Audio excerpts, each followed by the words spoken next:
तो कहानी की शुरुआत में हमें दिखाया जाता है कि सूरज धीरे धीरे पृथ्वी के पास आ रहा है, जिस वजह से पृथ्वी के सभी इलाकों में आग और सूखा फैलने लगा है। इसलिए जल्दी ही साइंटिस्ट पृथ्वी पर आने वाली सोलर क्राइसिस के खतरे के बारे में पूरी दुनिया में अनाउंस करने लगते हैं, जिसमें वो सभी को बताते हैं कि अगर सूरज इसी स्पीड से आगे बढ़ता रहा तो सूरज 100 सालों में पृथ्वी को अपने बीच समा के खत्म कर देगा और 300 सालों बाद वो पूरे सौर मंडल को ही खत्म कर देगा। इसलिए पृथ्वी को बचाने के लिए UEG यानी यूनाइटेड अर्थ गवर्नमेंट मूविंग माउंटेन नाम के एक प्रोजेक्ट पर काम करने का फैसला करती है। इस प्रोजेक्ट के अकॉर्डिंग साइंटिस्ट काफी सारे बड़े बड़े इंजन्स बनाकर पृथ्वी के अलग अलग हिस्सों में इंस्टॉल कर देंगे, जिसकी मदद से पृथ्वी को सौर मंडल से बाहर ले जाकर बचा लिया जाएगा। लेकिन इस प्रोजेक्ट में काफी खर्चा होने वाला था, साथ ही खाने पीने के रिसोर्सेज भी दिन प्रतिदिन खत्म होते जा रहे थे, जिस वजह से लोग दंगे और प्रोटेस्ट करने लगे थे। इन प्रोटेस्ट में वो लोग शामिल थे जिन्हें किसी भी अंजाम या खतरों की परवाह नहीं थी, क्योंकि इन लोगों का मानना था कि जो खतरा अभी तक पृथ्वी पर नहीं आया है उसके लिए गवर्नमेंट इतना बड़ा रिस्क लेकर पृथ्वी और मानव जाति को खतरे में डाल रही है। वहीं दूसरी ओर UEG डिजिटल लाइफ नाम के एक प्रोजेक्ट यानी DLP पर बैन लगा देती है, जिस वजह से प्रोटेस्ट और भी ज्यादा बिगड़ जाते हैं, क्योंकि DLP एक कट्टर ग्रुप था जिसका मानना था कि इंसानों का फ्यूचर सिर्फ कंप्यूटर में है। असल में वो एक ऐसा प्रोग्राम डेवलप करना चाहते थे जिससे इंसान अपने दिमाग को एक डिस्क में अपलोड कर सकता था, लेकिन रिसोर्सेज की कमी के कारण वो इस प्रोग्राम को आगे नहीं बढ़ा सकते थे। इसलिए रिसोर्सेज के लिए वो हैकिंग करके UEG पर आतंकवादी हमला करते रहते थे। इन सब के बीच UEG नोटिस करती है कि उनके मूविंग माउंटेन प्रोजेक्ट से लोगों का विश्वास उठता जा रहा है, जिस कारण काफी सारे लोग इस प्रोजेक्ट को रोकने की कोशिशें कर रहे हैं। पर तभी चाइनीज एम्बेसडर जाओ इस प्रोजेक्ट के पहले पार्ट को कंप्लीट करने का कहते हैं, क्योंकि उनका मानना था कि पहला पार्ट जल्द ही पूरा हो जाएगा और लोगों को दोबारा उनके मूविंग माउंटेन प्रोजेक्ट पर विश्वास होने लगेगा। जाओ कहते हैं कि इस पहले पार्ट को कंप्लीट करने के लिए सबसे पहले चंद्रमा पर मौजूद इंजन्स की टेस्टिंग की जाएगी, क्योंकि हम चंद्रमा को भी सौर मंडल से धकेलने का प्लान कर रहे हैं ताकि पृथ्वी का ग्रेविटी से कनेक्शन टूट जाए। वहीं UEG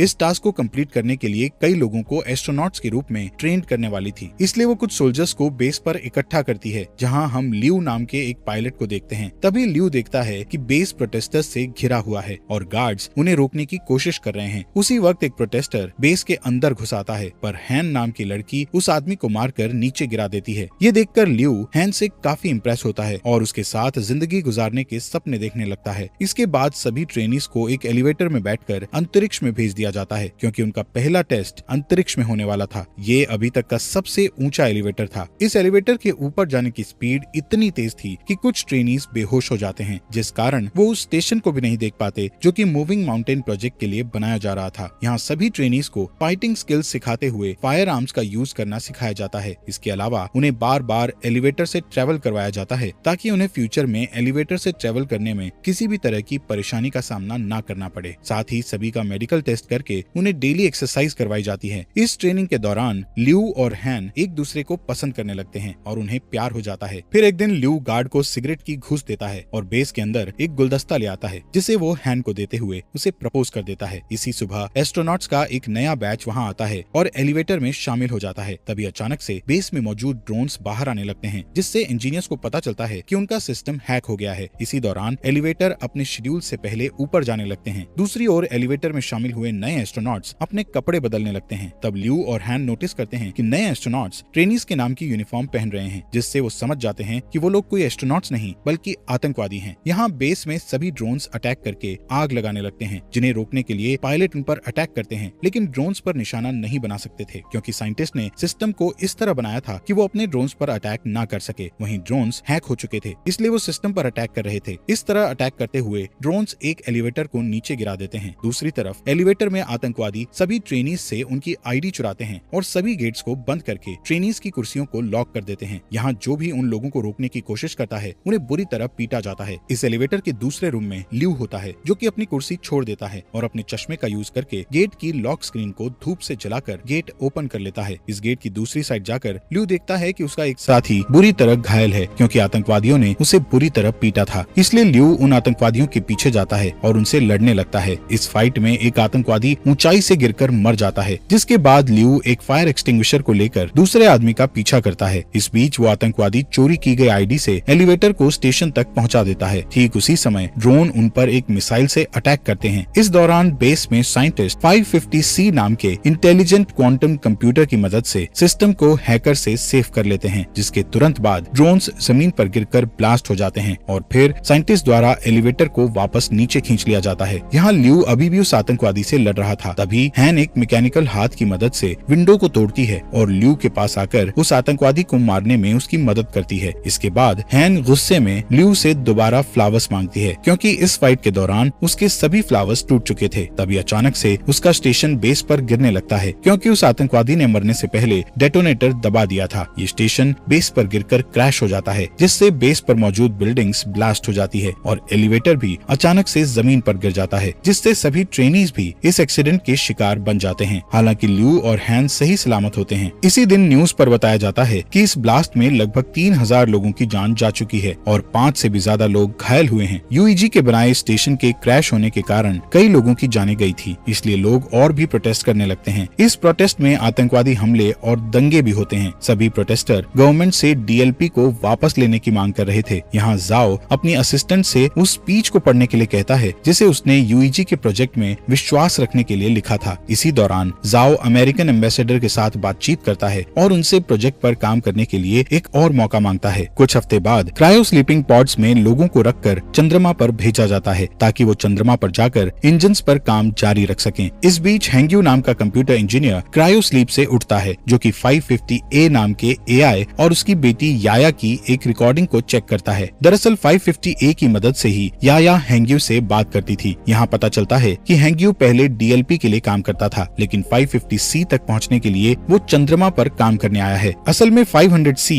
पूरे बेस को कंट्रोल करता है, इसलिए हैंग्यू को लगता है कि वो 500C का यूज याया की क्लिप बनाने में करेगा जिससे कुछ सेकंड्स के लिए उसकी मरी हुई बेटी का दिमाग एआई में डेवलप हो जाएगा। यहाँ टीम के बाकी मेंबर्स के साथ काम करते हुए हैंग्यू को पता चलता है कि जाओ नाम का कंप्यूटर रिसर्चर 550C का इंचार्ज है और वो चाहता है कि हैंग्यू उनके सिस्टम के ऑपरेशंस पर उनके साथ काम करे। इसके बाद हैंग्यू और जाओ 550C का पहला टेस्ट बेस के हर एक सेक्टर को एक्टिवेट करके करते हैं। जब वो कंप्यूटर के द्वारा वर्क के पूरा होने का वेट करते हैं तब जाओ हैंग्यू को अपने दिमाग की डिजिटल कॉपी देता है जिसे कंपनी ने जब्त कर लिया था क्योंकि उन्होंने डीएलपी पर बैन लगा दिया था। यहाँ जाओ हैंग्यू को समझाता है कि ये तुम्हारे ऊपर डिपेंड करता है कि तुम इस कॉपी को डिस्ट्रॉय करना चाहती हो या नहीं। कुछ समय बाद हैंग्यू याया की क्लिप जाओ को दिखाता है। इस बीच हैंग्यू उस दिन को याद करता है जब वो अपनी पत्नी और बेटी के साथ कार से कहीं जा रहा था। तब अचानक से उसकी कार एक ट्रक से टकरा गई थी जिससे उसकी पत्नी की तुरंत ही डेथ हो गई थी, पर याया कुछ समय तक जिंदा थी। इसलिए हैंग्यू याया के दिमाग को कंप्यूटर के जरिए जिंदा रखने के लिए उसे डीएलपी के पास ले गया था, लेकिन वो लोग उसकी मदद करना नहीं चाहते थे क्योंकि उनकी टेक्नोलॉजी अभी तक तैयार नहीं हुई थी। इस बीच हैंग्यू की मुलाकात जाओ से हुई जो कि पहले डीएलपी में काम करता था। यहाँ जाओ ने हैंग्यू पर एहसान करते हुए याया के दिमाग को 550A नाम के एआई में डाल दिया था। यहाँ प्रेजेंट में हैंग्यू जाओ से रिक्वेस्ट करता है कि वो याया पर 550C का यूज करे जिससे याया पूरी तरह एआई में बदल सके, जिस पर जाओ हैंग्यू से कहता है कि याया के लिए 550A ही काफी है। इसी बीच उनका सिस्टम डिटेक्ट करता है कि वहाँ Z9 लेवल का सोलर स्टॉर्म आने वाला है जिससे सभी लोग बेस पर वापस जाने का सोचते हैं, लेकिन उनके पास जो गाड़ियाँ थी उनकी स्पीड ज्यादा नहीं थी, पर फिर भी वो कोशिश करते हैं और किसी तरह सभी इंजन्स को बेस में रखकर उन्हें सोलर स्टॉर्म से बचा लेते हैं। पर इस प्रोसेस में 550C एआई बुरी तरह जल जाता है जबकि प्रोजेक्ट को 3 दिनों में लॉन्च करना था जिसके लिए उन्हें एक एआई की बहुत ज्यादा जरूरत थी। तब हैंग्यू जाओ को अपना 550A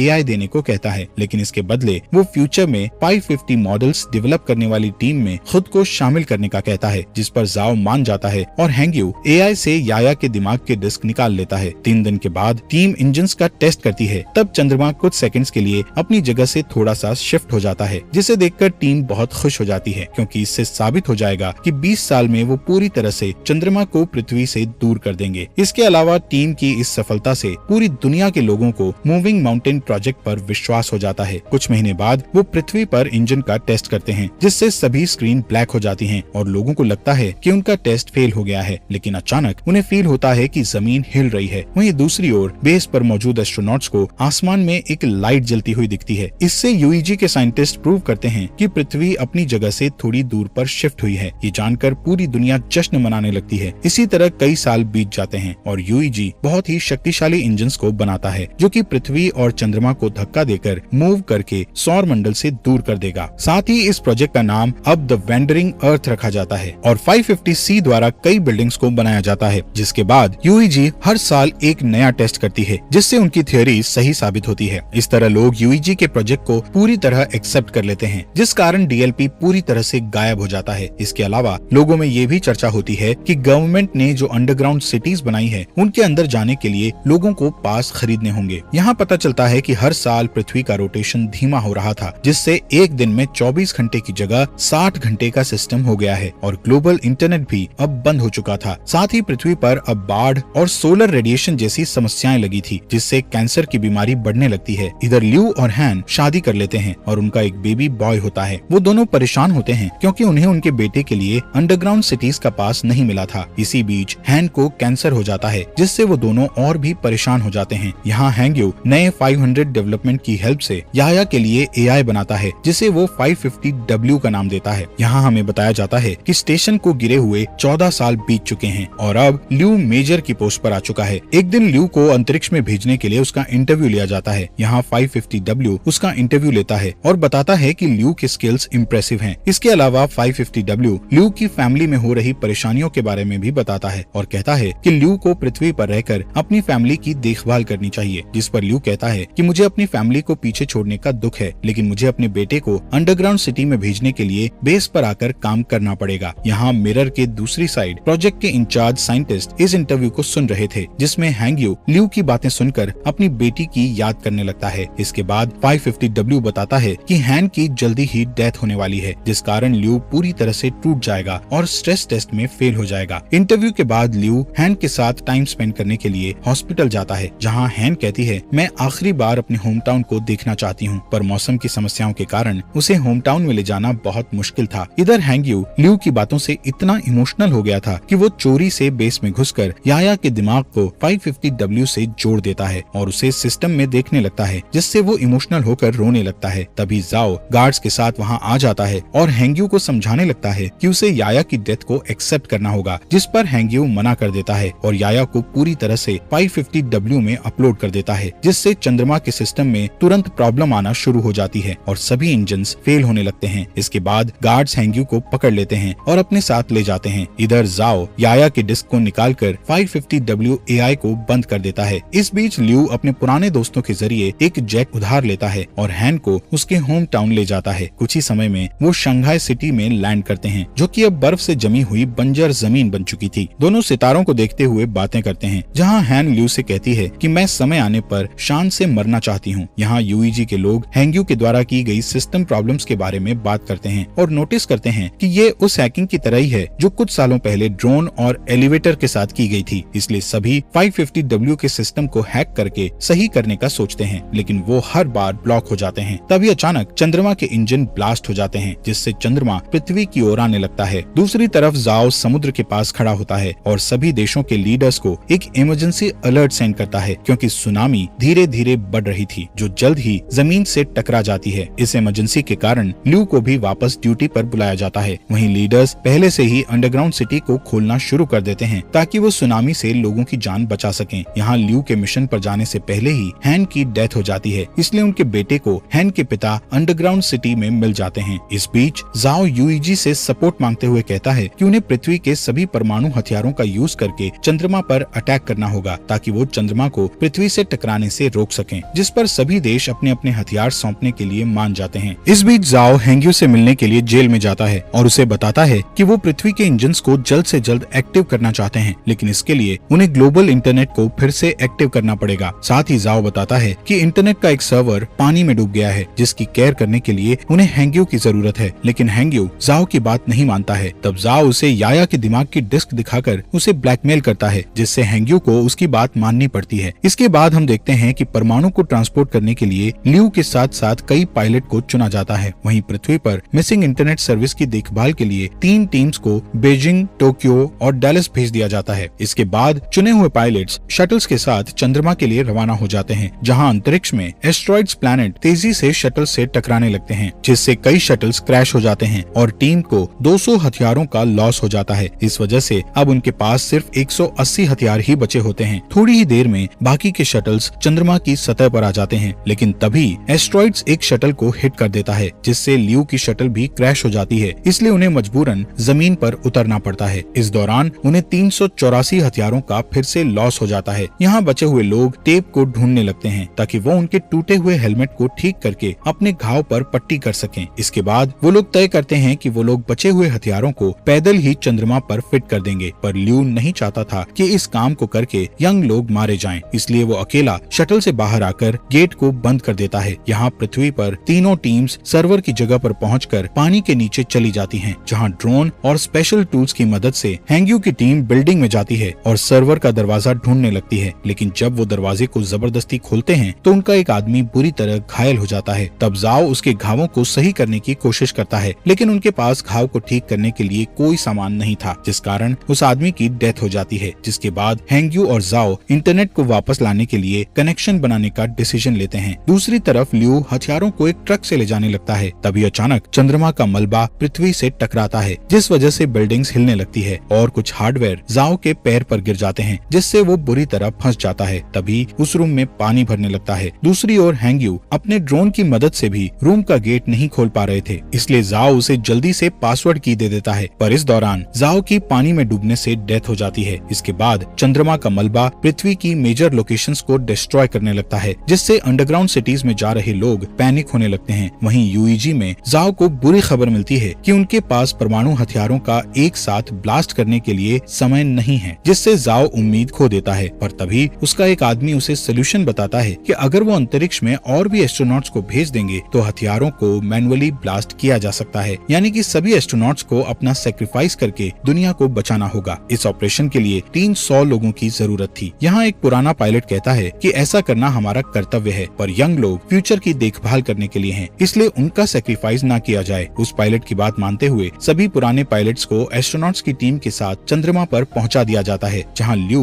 उन्हें आता हुआ देखकर चौंक जाता है, लेकिन उसका कम्युनिकेटर टूट गया था, इसलिए वो पृथ्वी पर वापस लौटने से पहले अपने पुराने टीचर और ट्रेनिंग पार्टनर्स को गुड बाय नहीं बोल पाता है। दूसरी ओर यूईजी बताती है कि टोक्यो और डैलस के सर्वर वापस आ चुके हैं, लेकिन बीजिंग का सर्वर अभी तक नहीं आया है। यहाँ बीजिंग में हम हैंग्यू को देखते हैं, जिसके रूम में पानी भरने लगता है और वो की को सही कंप्यूटर से नहीं जोड़ पाता। तभी चंद्रमा पर एस्ट्रोनॉट्स सभी परमाणु हथियारों को ब्लास्ट करने लगते हैं। ठीक उसी समय हैंग्यू भी उसकी माइंड डिस्क को एक कंप्यूटर से जोड़ देता है, जिससे चंद्रमा पूरी तरह ब्लास्ट हो जाता है। पर अब चंद्रमा का मलबा तेजी से पृथ्वी की ओर आ रहा था, इसलिए पृथ्वी को जल्द ही वहाँ से हटाने की जरूरत होती है। यहाँ हैंग्यू याया की क्लिप को एक्टिव करता है और उसे की दिखाकर अंदर से इंटरनेट को एक्टिव करने के लिए कहता है। तभी रूम में पानी भर जाता है, जिससे हैंग्यू की भी डेथ हो जाती है। वहीं चंद्रमा का मलबा पूरी दुनिया में गिरने लगता है। तभी यूईजी इमरजेंसी मैसेज भेजकर बताता है कि उनका मिशन फेल हो चुका है, जिससे शहरों में दंगे होने लगते हैं। वहीं जाओ हार नहीं मानता और अपनी टीम को इंजन्स में आग लगाने को कहकर उन्हें उल्टी गिनती शुरू करने को कहता है। इसी दौरान बीजिंग में हैंग्यू का दिमाग अचानक कंप्यूटर के अंदर एक्टिव हो जाता है, जहां वो अपनी बेटी से दोबारा मिलकर बहुत खुश होता है। इसके बाद हैंग्यू एआई में जाकर इंटरनेट सर्वर को एक्टिव कर देता है। तभी जाओ के आदेशों का पालन करते हुए एक आदमी इंजन्स को स्टार्ट कर देता है और फिर देखते ही देखते पृथ्वी मूव करने लगती है और चंद्रमा के मलबे से बच जाती है। ये देखकर पूरी दुनिया के लोग जश्न मनाते हैं। यहाँ ल्यू शटल से ही पृथ्वी को हिलते हुए देखता है, इसलिए वो जल्दी से वीडियो रिकॉर्ड करता है ताकि वो अपने बेटे को ये सीन दिखा सके। दूसरी ओर हैंग्यू और याया के दिमाग का बैकअप 550W में एक साथ मिक्स हो जाता है। इसके बाद हमें 7 साल बाद का सीन दिखाया जाता है, जहाँ पृथ्वी वापस से 24 आवर के सिस्टम में आ चुकी है और जाओ रिटायर्ड हो चुका है, लेकिन अब उनकी असिस्टेंट यूईजी में उनकी लेगेसी को आगे बढ़ा रही है। अब क्योंकि चंद्रमा से उनको कोई भी खतरा नहीं है, इसलिए वो अपने प्लान का सेकंड पार्ट शुरू करते हैं, जिसमें वो 10 साल के अंदर जुपिटर प्लैनेट के पास से उड़ेंगे और फिर पृथ्वी को हमेशा के लिए सौर मंडल से बाहर कर देंगे। इसलिए इंजन्स पर नजर रखने के लिए एक स्पेस स्टेशन बनाया गया है, जिसका इंचार्ज ल्यू है। और इसी के साथ ये मूवी यहीं पर खत्म हो जाती है।